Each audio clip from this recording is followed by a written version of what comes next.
Okay, we are almost at 500 people, so I think we are safe to get started. Um, First of all, thank you for joining today to continue our conversation on emergency preparedness for caregivers.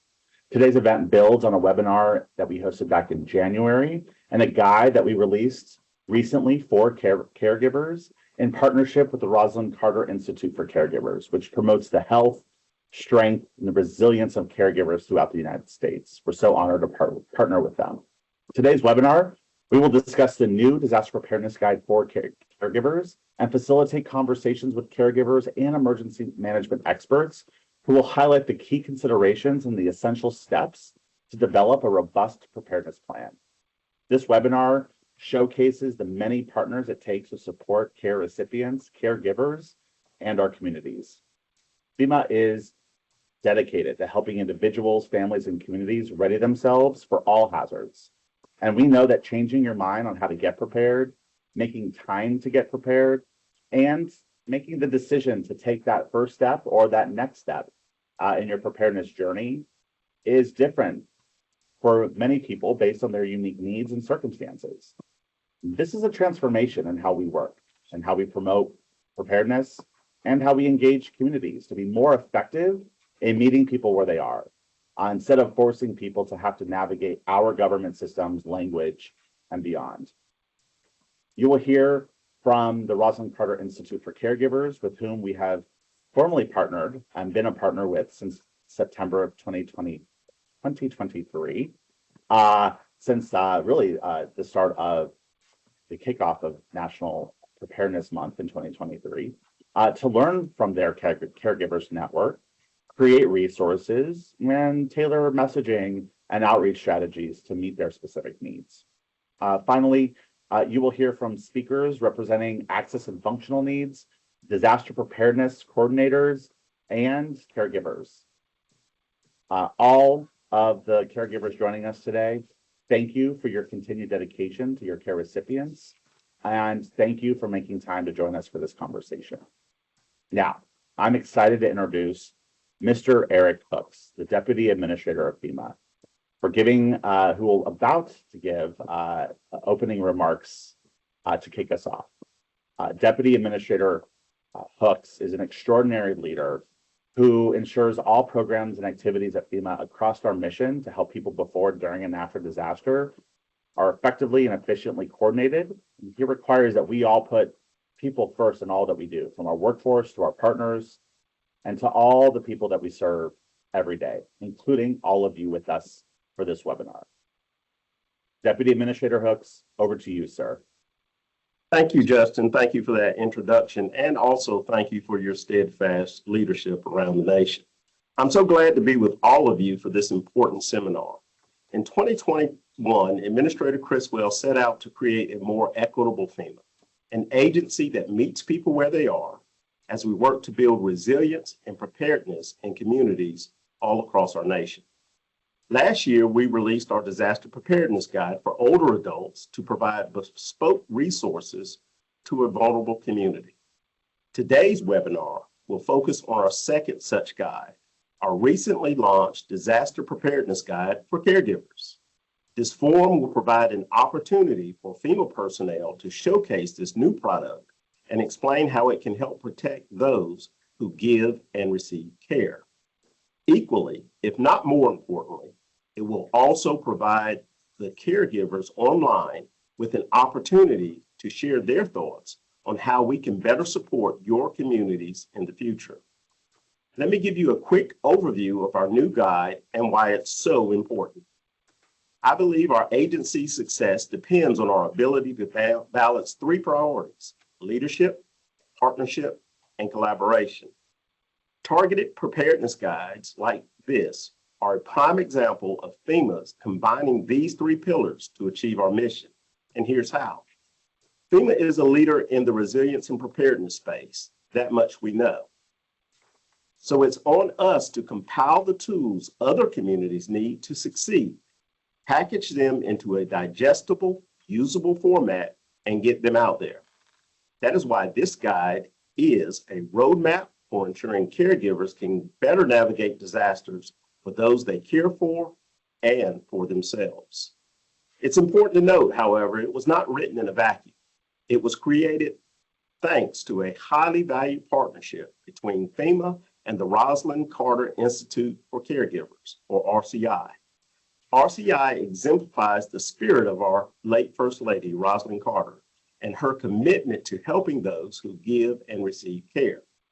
This comprehensive guide was informed by the valuable insights of caregivers in RCI's Four Kinds network.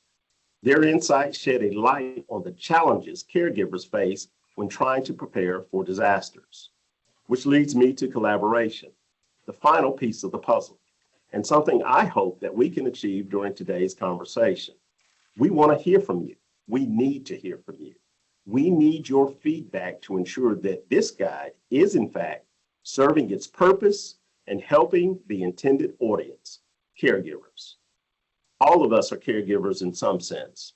In fact, 53 million Americans are providing care for someone who is either ill, has a disability, or is an older adult.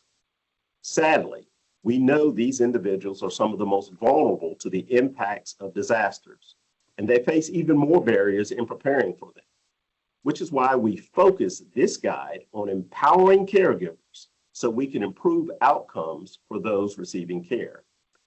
Everyone who is participating today has a role to play. You're either a caregiver, here on behalf of a loved one getting care, work in the emergency management space, or part of a network of people that are passionate helping those who need specialized care before, during, and after disasters. So we want to hear from you about how we can best operationalize this guide. We don't want to just put words on paper. We want your input and support as we bring this guide to life for real-time events. We're looking to you to amplify the importance of disaster preparedness. Tell us how we can make sure these messages are communicated properly and received for action. And it's not too early to start thinking about this. The Atlantic hurricane season is just a few months away. The work caregivers do in their communities is critical to not only protecting and caring for some of the most vulnerable Americans, but also in laying the foundation for an equitable response and recovery during a disaster. You are trusted messengers in hard-to-reach communities. You are partners, advocates, and loved ones. That's why we created this guide, to ensure you feel supported in the work that you do. In closing, thank you for the critical work you all do to take care of loved ones across the nation. I hope you engage with us in an honest and open dialogue so we can make sure that you have the tools you need to help us build resilience in your communities. This is a resource for you, and we wanted to make it as useful as possible. So thank you once again for being here. I hope this webinar is useful and informative to you. Back to you, Justin. Thank you so much, Deputy Administrator Hooks, for your leadership and your empowering work today. Thank you for joining us. Now I want to share a little bit more about our new guide and the anchor, which is the anchor for today's conversation. Take control in 1, 2, 3, Disaster Preparedness Guide for Caregivers. I'm going to say it again because I think the title just speaks to what it is. Take control in 1, 2, 3, Disaster Preparedness for Caregivers. This guide builds on last year's Disaster Preparedness Guide for older adults, which we worked with RCI on, which considers their specific needs before, during, and after disasters. And this new guide for caregivers follows the same 3 steps of identifying barriers and risks, connecting with partners, and making a plan. FEMA and RCI developed this new caregivers guide because of our work to ready older adults nationwide who are disproportionately impacted by disasters. And we know that family, friends, neighbors generally are a good support system. Those older adults prepare for disasters. It's a common trifecta that you hear a lot from emergency managers. But as we were plugging into developing that guide for older adults, we realized that we were not considering an important demographic, an important role in our communities, often missing from the disaster preparedness conversation, and that's caregivers. Many older adults are not making these plans to get prepared for disaster on their own. And we wanted to make sure that we were doing our jobs to step up and step into the work to make sure that caregivers, who are an important part, an integral part to their lives, have the resources and the support to help them be successful. In working with RCI's Caregivers Network, we identified that different caregivers need different supports. This guide takes into account the differences and the various scenarios that are true for caregivers, whether you're working with a support network, excuse me, to get that care recipient what they need. I apologize. I'm so excited about this topic. But I'm getting choked up. No, I'm just kidding. Give me one more minute.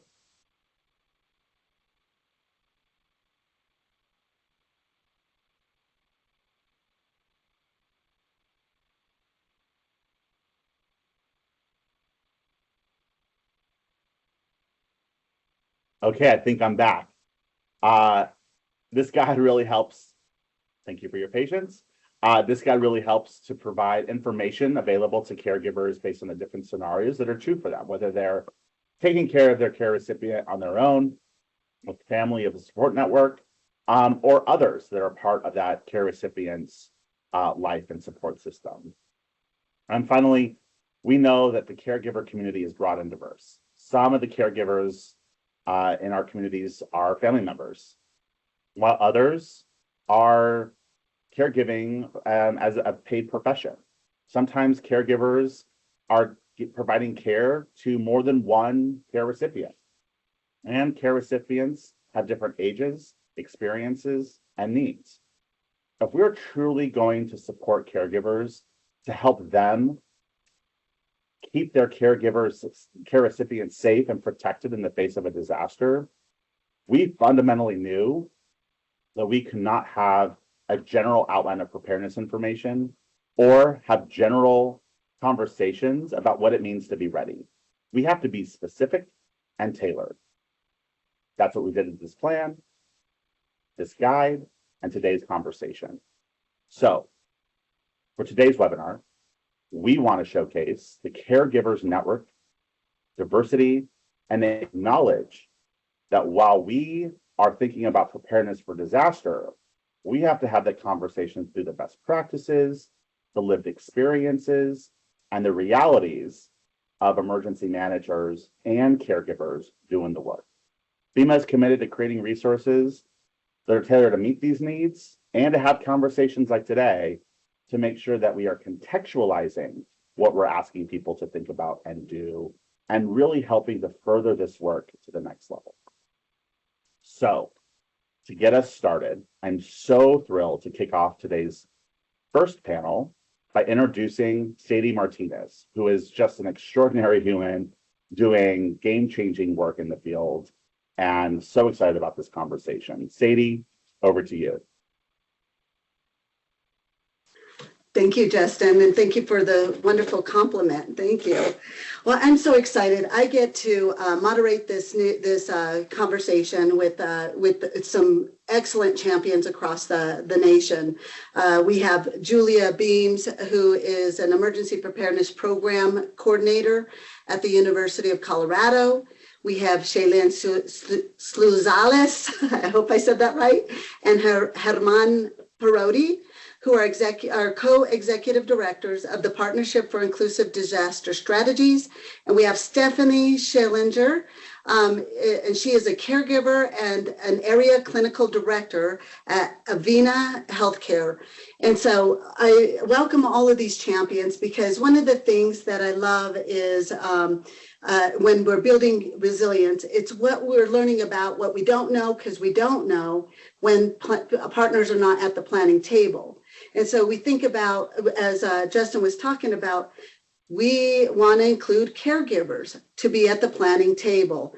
And so, and we also want people with lived experience. And so as I think about that, and then we also need to look at what are the actual resources that people need to prepare for to get disrupted, regardless of what disaster.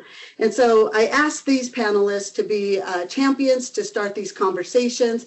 We have Herman and Shaylin, who will be of the voice of caregivers and those who are receiving caregiving, people with lived experience. We also have the voice of Stephanie Scherlinger, who will be giving us the voice of a caregiver or a support service provider. Also, safety is one of those resources. I always think of resources that save lives and cost lives for people with disabilities and those with access and functional needs. And then I think of Julia Beams as a resource provider. She's a champion, not only here in Colorado, but she helps share this across the nation with different ways or how-tos on being able to get the resources we need that save our lives, especially those people with lived experience. And so I kind of want to have just like this informal kind of conversation, really talking about asking a few questions from our champions. And so I want to start with Herman and Shaylin, and I want to ask you, in your experience, what are some of the barriers to preparedness that care recipients and caregivers face that you've seen across the nation? This is Shaylin, and thank you, Sadie, and it's lovely to be with everyone. Thank you all for joining us today. My name is Shaylin Sluzalis, alongside Herman Parodi. And as Sadie mentioned, we're the co-executive directors of the Partnership for Inclusive Disaster Strategies, and we go by the partnership in short, as we know that can be quite a mouthful. And essentially, we are the nation's disability and disaster hub. And to answer your question, Sadie, a really important piece as we get started into this really important discussion today.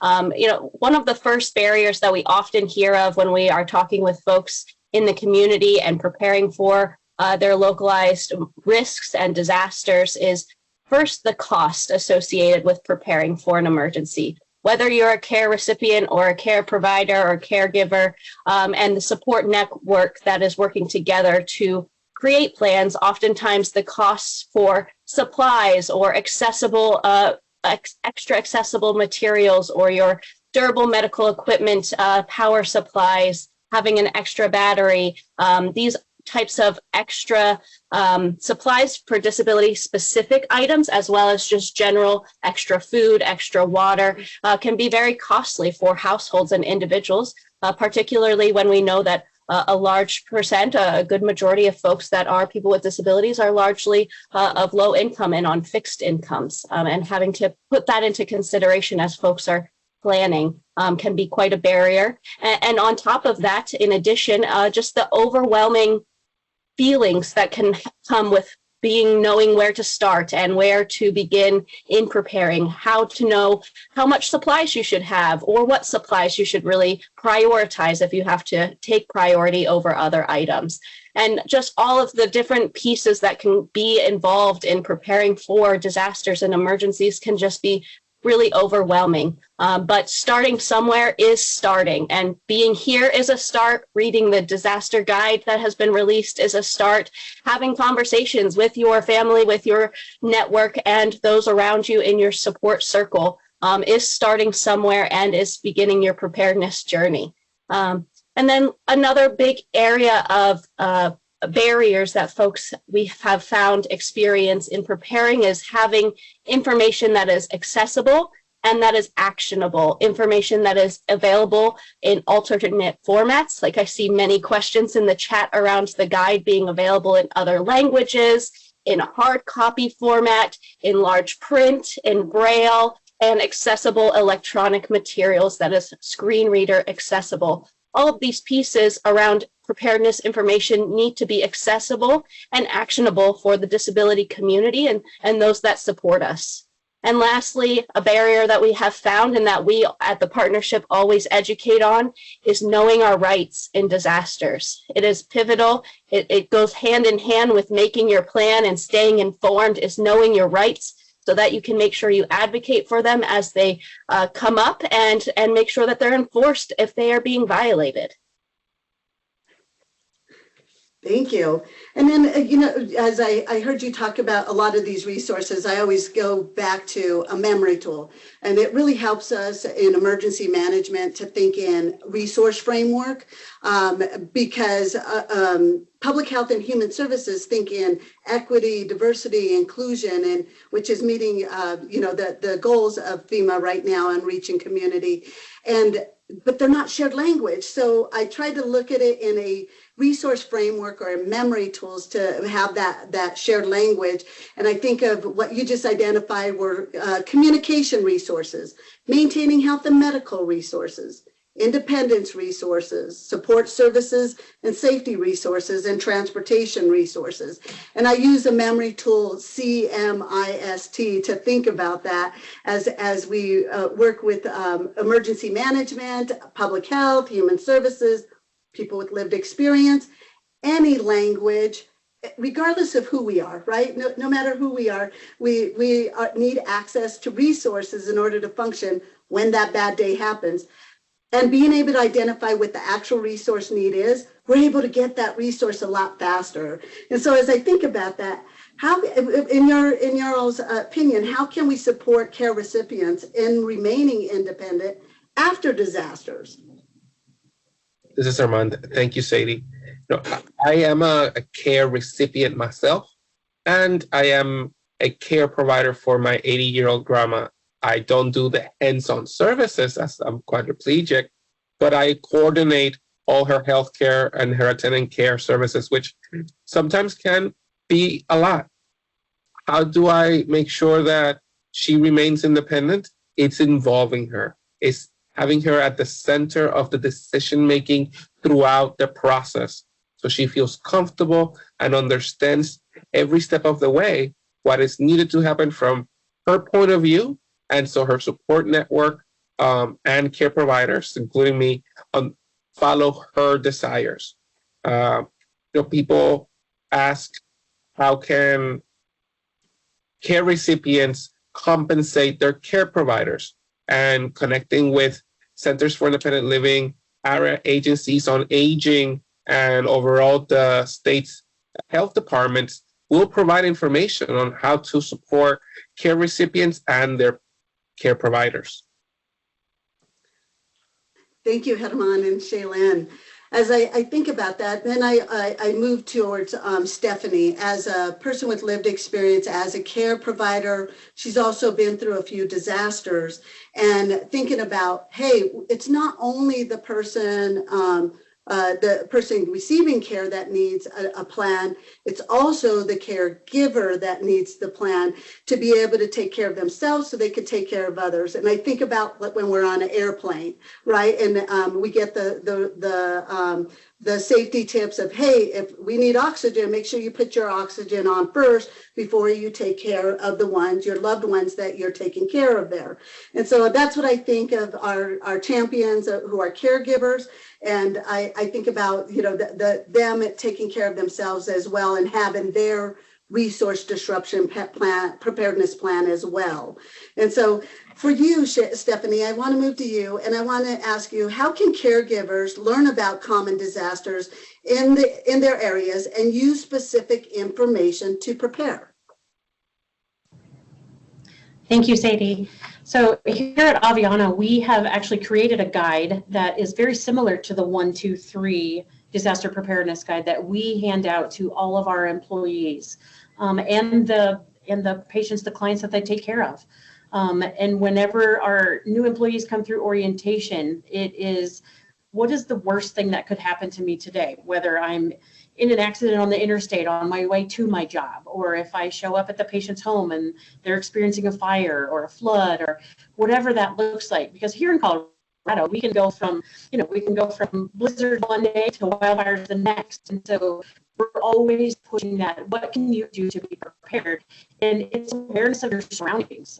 Our Gulf Coast offices obviously have more hurricanes than we do. We'll never see that here in Colorado. And so if you're in those lanes, what is the most thing that can happen to you there, and what are you going to do about it? And so we created a guide. It's region specific. And again, we talk about this at orientation. We work with our families to help plan an escape route, and then we practice and we have drills. Every 60 days, we practice with our families. And, if your neighborhood is part of this wildfire, where are you going to go and what are you going to take with you? So. I love hearing that, Stephanie. This is Sadie again. I love how you said you train and you exercise that. One of the things I think about when plans fail, it's because they weren't trained or exercised. And so I love how you're helping community, and it also helps us move away from the fear, uncertainty, and doubt. So when the bad day happens, any of those that arise, you're still going to be able to keep working through it because you've been practicing and learning from those. I call those from lessons learned, turning them into lessons applied. And so I love hearing about that. And in your experience, Colorado has experienced a variety of disasters. And how do you prepare broadly and specifically for likely emergencies? What have you learned from the past disaster experiences that you implement now? That lessons applied, right? Moving it into there. Yeah, so we have, unfortunately, we had to have a variety of disasters. And the most recent one was a wildfire that affected a whole neighborhood. And the folks that were able to evacuate that neighborhood quickly, many of them went to the same hospital, the closest facility, and then that facility itself needed to be evacuated. And so what we have learned from that is to have a plan, first location you're going to go to, and then the second location that perhaps would be a better location. So we partnered with our local fire departments, our EMS system, and made zones of each city, each area, each region that if something happens, where am I going to go? So we partnered with them. Every fire department has a giant map on their wall. And we let them know that we have patients who perhaps in this home need assistance getting out of the home. They have a lot of equipment, they can't walk, whatever that reason may be. And so they mark on their maps where these most high acuity patients are. And then we are able to get our mobile, our walkie-talkies, those patients are usually the first ones out. So it's partnering with our EMS. It's knowing where to go, and that so we don't overwhelm the closest facility. If they can go somewhere a little bit farther out, then we encourage them to go to that location instead. And again, it's planning. It's let's practice this, and what route are you actually going to take? If the main artery highway is absolutely jammed and busy, is there a secondary way for you to be able to get out? And unfortunately, wildfires is the biggest, but blizzards too are okay. So then you're going to hunker down. You're going to probably be without electricity or water. Your pipes may freeze. You may not get shoveled out for 3 or 4 days. And what supplies and things are you going to need to be able to stay home and be able to take care of your loved ones and yourself to be safe in that environment? So we kind of run the full gamut here in Colorado, and it's all about just preparedness and practice. This is Sadie. I love that. Thank you. It's making a plan. It's working the plan. It's continuously improving that plan by training and exercising it. And I love how you're working alongside all the champions that need to be involved and also identifying the actual resources needed. And that leads me over to Julia. So Julia, in your work, you help us in Colorado, and you share these resources even in our region, our FEMA region.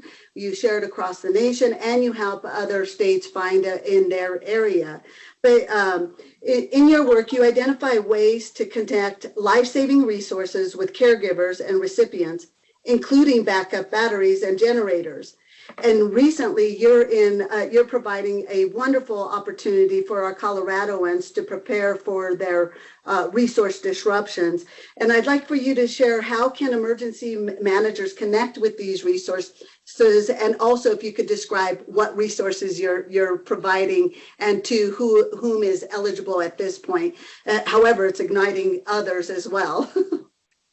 Yes, thank you very much. Yeah, so we have currently have a collaboration going with our state Medicaid office. We are providing backup battery supplies for individuals on life-sustaining devices.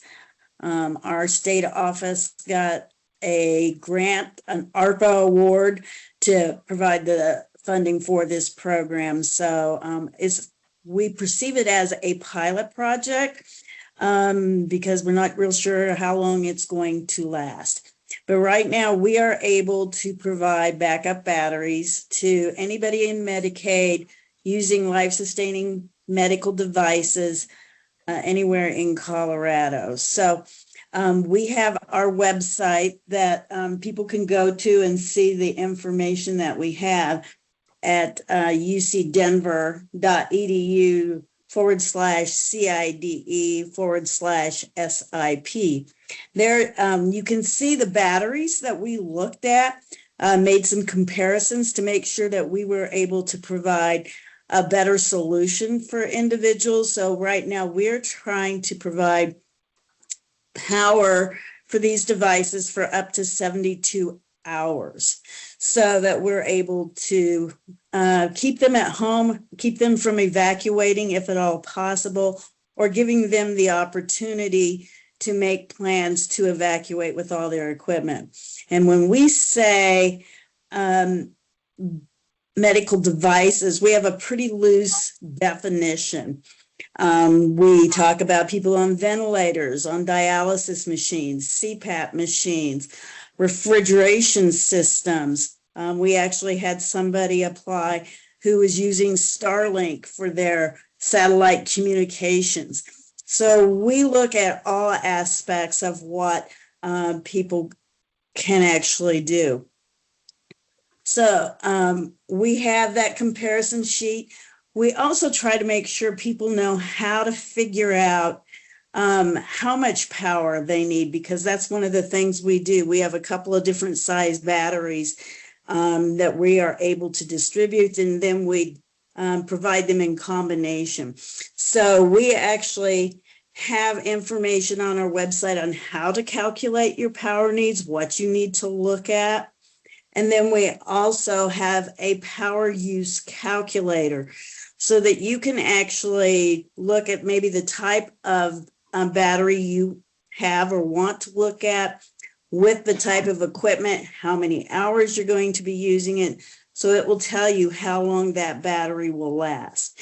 And again, we're trying to provide that power for up to 72 hours, if at all possible.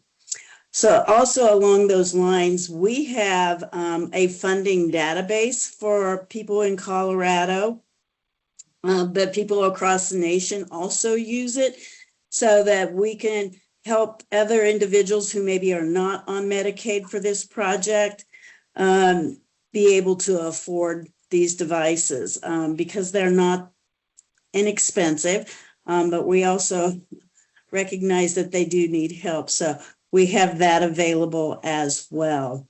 And then also as part of this project, we are handing out emergency go kits to, again, anybody who is on Medicaid. We have about 26 items in each kit that cover the basics, but we also look at disability specific items so that we can address maybe issues that somebody with a cognitive impairment have, somebody with complex medical needs, as well as vision issues and speech along the lines. So there's a lot of things that we are able to provide, and we have a lot of that information on our website. This is Sadie. Thank you, Julia. You're always an abundance of information and then also a solution focus. When we identify a problem, we work together to try to find those solutions, and then we share those best and promising practices with our champions, with other states, and even and force multipliers, the community connectors, and that includes in our caregivers, with our caregivers. I do see a couple of questions in the Q&A, and I kind of wanted to address some of those. And so the panel, please, if you have an answer for or if you've seen any best and promising practices, that would be awesome as well. The first one comes from Heidi, and it says, how do you map thousands of people for first responders. In large metro areas, I don't see how that is even possible. And Heidi, working alongside with your emergency management partners and talking with them and asking them, how are you working with community in your areas? A lot of times it's also helping community members prepare for themselves, as well as preparing with emergency managers to identify what is the actual resource need. A lot of times they use enhanced alerting systems that help first responders in their area. And each of them are different because locals do everything different according to where they're at. So asking those questions there. Julia, Shaylin, Stephanie, if you have any more to add to that answer, I'm going to say that we're answering that one live, but if you have anything else to add to that. This is Julia. We have our Colorado community inclusion maps that we have worked with different agencies around the state so that we kind of know where groups of people might be, but we also use the durable medical equipment on the Empower website for Medicare to make sure that we know where some of these people might be.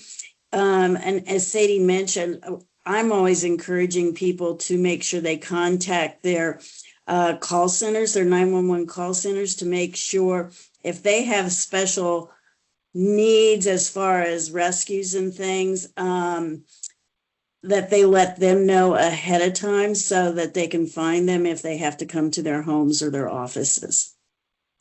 And in that, I'm going to add on before Shaylin and Herman, also in answering that, maybe even ideas like considering their pets.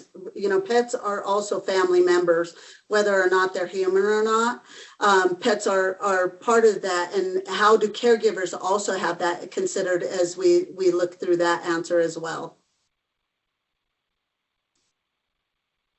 This is Shaylin, and just to add to all of that, I appreciate these great questions I see coming in. Just to add that just if we know where people live does not necessarily mean that they will be there in the event of a disaster. So knowing, you know, that we have a population of people with disabilities and different needs within those populations. But there's a lot of data out there, like Julia mentioned, the Empower data, your census data, the American Community Survey data, that really identifies a lot of the populations that may be at more risk in an event. And as Sadie mentioned, working with your local emergency management agency to map that out in terms of your local geographic area. So just want to highlight that not always we hear that special registries or a list that you can sign up for may let folks know where you're at, but that does not mean you will always be at home during an event. And that does not mean that somebody will always be there to come and save you. So it's always best to be ready for the worst case and be ready with your support network around you. Thank you. And Stephanie, would you add anything more, especially as we start adding in our extended families like children or family members or even pets who are family? No, I appreciate that. Shaylin just brought that up because I was actually thinking about, you know, you may not be at home. In our last wildfire, we had kids at school. It happened during the day and they were separated from their parents. And as a parent, your first instinct is to run to school and pick up your kid and then get out in that sort of instance. And so again, it's knowing where you are and what your resources are. You know, is it best to go? The school had already put the kids on buses and was planning on taking them out. And they were texting parents to let them know to go to a designated, location. And so it's about having those worst case scenario conversations and preparing for it and then practicing, so everyone knows this is where we're going to go. And pets, there was a question on here about pets. And of course, in Colorado, we have a lot of farm livestock, horses and cows and everything. And so they took them to an open parking lot and a couple of farmers brought along some gates and they made a temporary corral. It's knowing where you can take those animals and things and then practicing it. And what does that what does that look like? So it's, again, those community partners and who's going to do this and who can help. I think there was another question on here real quick about, adults with disabilities and autism, and what does that look like? And they may not have a caregiver because they are independent at home. It's having that neighborhood network. I know my next door neighbor might need some assistance because they're confused about what's going on. And so again, it's having that community, knowing who's in your neighborhood, and then knowing what your resources are. So. Hey, this is Sadie. Thank you. And what a great way to end this panel. It's neighbor helping neighbor. It's personal support networks. We're all planning together. We're training and exercising together. We're responding together and building resilience that way when we go through recovery, and then identifying any lessons learned to put into lessons applied, which become our mitigation. And with that, I just want to thank you all for joining me on this wonderful conversation on taking care of our caregivers and having prepared and planned with that. And with that, I'm going to hand this back to the planning group and on to our next panels. Thank you all for having us.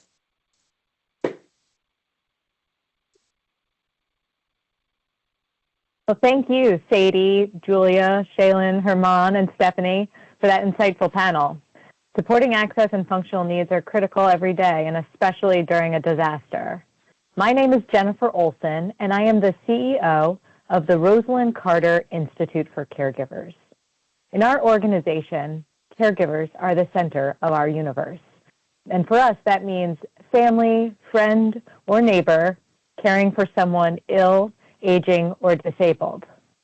The number of people in the United States right now that serve in this role are estimated to be at least 53 million individuals. And they're doing things, a variety of tasks, anything from picking up medications or shoveling snow to complex medical support in the homes. Today, we're here to talk about those caregivers and think about the ways that we can support them, as we recognize that caregivers juggle many roles, but are often also the first responders in their environment. Mrs. Carter often called caregivers the invisible front line, and it is in that spirit that we are here today. We at the Institute have focused on breaking down silos across healthcare, government, business, and community organizations to look at ways to better support caregivers. And that's also the way that FEMA views the world, recognizing that bridges across different sectors are necessary for emergency management. We are so appreciative that FEMA recognizes and sees caregivers as members of any and every community and is looking for ways to support caregivers with this guide and webinars like today. We are so appreciative of the whole FEMA team who has helped to make the guides possible. We see that caregivers, as I said, are often not seen, and we appreciate the recognition of the role that they play and the necessity of thinking about caregivers in every stage of preparedness, response, and recovery. Today's conversation is going to be engagement with people who are both themselves experienced with caregiving and have been thinking about ways to support disaster work, have been part of building the guide, and have been connecting to various parts of the federal government who have worked to support this community. We recognize also that ensuring equity in emergency management is not going to happen just by individual actions, but also looking at ways that caregivers are brought into every stage of conversation to support the unique needs of this population, and making sure that caregivers' voices are part of emergency preparedness, response, recovery, all the planning and guide development and resource development that happens. This work is both personal and professional for me, and so that's why I'm so privileged to be here to host a conversation, and I'm so grateful for all of you for joining us. As I mentioned, we support the nation's 53 million family caregivers, and I also am a former caregiver whose grandmother had to be evacuated from her memory care unit during a hurricane. So this work hits on multiple levels, and I bring both my heart and my head to this conversation. I hope each of you do as well, because I would guess that if you are not a caregiver right now, you have been a caregiver or you will be a caregiver. I'd also guess that you are potentially a caregiver and you are working in emergency response. So think about all the aspects of your life as you listen to this discussion. As I said, thank you for joining us. I get the privilege of introducing a diverse panel who speaks about their experiences. I also recognize that those in the audience may be fully experienced and knowledgeable about caregiver issues, and others may be hearing and thinking about this population for the first time. So we hope that this provides information for you no matter where you are. I'm excited, as I said, to welcome our panelists. You'll see their full bios in the chat so you can read along. Erin Levy is the director of FEMA's Individual and Community Preparedness Division. Cynthia LeCount is a director of the Office for American Indian, Alaskan Native, and Native Hawaiian Programs at the Administration on Aging, which is in the Administration for Community Living. And Mary Foucher is a caregiver with our very own Rosalynn Carter Institute For Kind Network. And so she is an example of caregivers who continue to be part of helping us to serve and support additional members of this community. And as I shared, I previewed, I'm going to ask questions that cut at that intersection of what you know and what you feel. So I'm going to start with you, Mary, in that, because I think you have helped us in building some guides and materials and also have been part of conversations for quite some time about how you build community and engage with neighbors and others in your own emergency preparedness. Can you tell us about what you've been doing and why this work is important? Yes, I want to say thank you for everyone that's on this meeting today, that's involved, from the government agencies to the caregivers that are on because they're desperate, and we all need the information. So my son is an Iraqi war veteran, a combat veteran that was shot in the head, and we're going on 14 years. And he wasn't supposed to live, so all of these things were not going to be a problem. And he is a miracle, just heaped on miracle, and so we're very blessed. So what I have is a mobile, 100% disabled brain injury that has impulsivity as his main injury, and then short-term memory loss. So my family chose, when we became full-time caregivers, it's his father, and now even his sister and brother have moved to our community because they see how tired we are. So we chose to move to a small community because we knew it would be a safe community for our veteran to be out on the streets. And we didn't think through contacting FEMA to find out how it was going to work if there was a problem, but it just happens that my son's favorite military term is adapt and overcome. So adapt and overcome. So we chose to move here. We were helping him raise his child. We liked the school district. We liked that I think there's 3,500 people here now. We've lived here for 9 years. We liked that it's an eclectic group, and everybody, it's mountains. I live in the mountains. So we have winter, we have summer.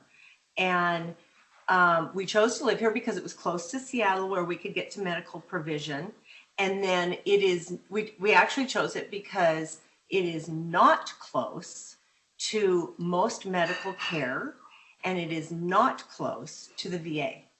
And I say that because there was a thing called care in the community. And if the VA couldn't help you within 30 days and you lived farther than 40 miles, you could choose your own medical providers. And we did that. But the bottom line is, we love it here. It does work with our son wandering around. I cannot go anywhere without somebody calling out, hey, and he has all these nicknames. He's lost an eye. He's had 4 craniotomies and a big old beard. He's 37, and the community loves him. So in that, it worked. Okay, so now I'm going to jump to what what we didn't think about. Our community was wiped out in what year? I'm just gonna say early 1900s by the flu that went through. So when COVID hit here, the VA called me, my caregiver support coordinator, who is my lifeline in the VA. She called me and said, "How are you doing?" And I said, "Fine." And she said, "No, really, Mary, we want to know. We're contacting each caregiver." And I'm going to say this from my heart. I said, "Well, I guess what I can say to you is now the world is as screwed up as my life." And she laughed, and we had lots of phone calls after, because when you say that to somebody, they come after you to make sure you're okay. I'm an advocate for my veteran, and I am not a veteran. And I don't know if all of you know this, but when you are a veteran and you are an advocate for a veteran, if you speak with fire in your voice, you could lose your benefits. And so in my learning how to be an advocate for his survival and for him having the best life possible, I had to find a voice, and I found it. So living here, we went through COVID really well, because in my 3,500 person population that lives here, we have 3 stoplights. We have a Starbucks and a Safeway, and then otherwise we just have local business.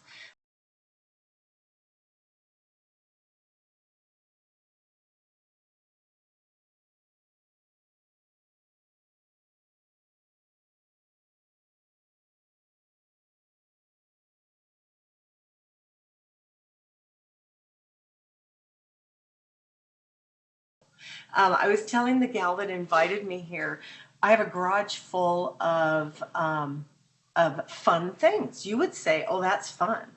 We have 3 ATVs. That are street legal. We have 3 snowmobiles that are street legal here. And I was telling her, if we have to get out, we're ready to, we are over the mountain and gone. The problems of living here. We do not have a local fire department. It's all volunteer. We have a local police department, and they're lovely. We do not have, I wrote some notes here so I could try to be concise and quick for you. We do not have a radio station that serves us. We do not have a local TV station that serves us. And on top of that, I disconnected from all Facebook and what do we call those? All those things, because my life as a caregiver is too full. And when I watched my previous life on those and friends, it was sad. And I just said, you know what? I don't need this. Adapt and overcome. Okay. We have wildfires here. We also have I-90, which is the main freeway system between Seattle and Chicago. And it is 2 lanes each way. We have huge snow.